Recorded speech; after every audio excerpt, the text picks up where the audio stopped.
আমাদের জিভে জল চ্যানেলে আপনাদের অনেক স্বাগতম। এখানে আমরা আলু ভাজার জন্য মোটা মোটা করে আলুগুলো কেটে নিয়েছি। এবার নিয়েছি হলুদ, লঙ্কার গুঁড়ো আর 4টে পেঁয়াজ আর নুন।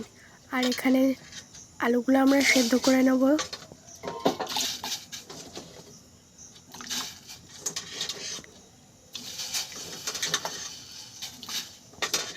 সব আলুগুলো দেওয়া হয়ে গেছে। এবার আলুগুলোর মধ্যে একটু নুন আর একটু হলুদ গুঁড়ো দিয়ে নেব, দিয়ে ভালো করে নাড়িয়ে নেব।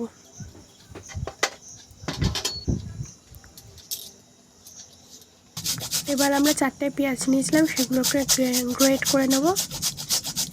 আমাদের পেঁয়াজগুলো গ্রেট করা হয়ে গেছে প্রায়।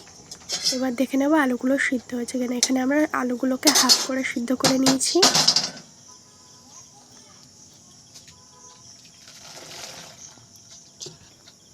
আলুর জলগুলো সবগুলো বের করে নিয়েছি। এবার কড়াইতে দিয়ে দেবো সর্ষের তেল, আর সব আলুগুলো কড়াইতে দিয়ে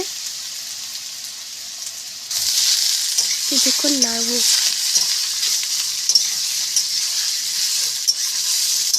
আলুগুলো এবার লাল লাল করে একটু ভেজে নেব।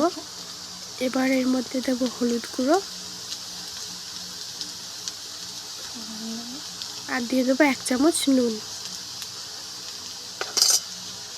আর আলুগুলো আরেকবার বেশ সুন্দর লাল লাল করে ভেজে নেব। এবার দিয়ে দিচ্ছি আমরা গ্রেট করা পেঁয়াজগুলো ভালো করে ভেজে নেব। তারপর দেবো লঙ্কার গুঁড়ো।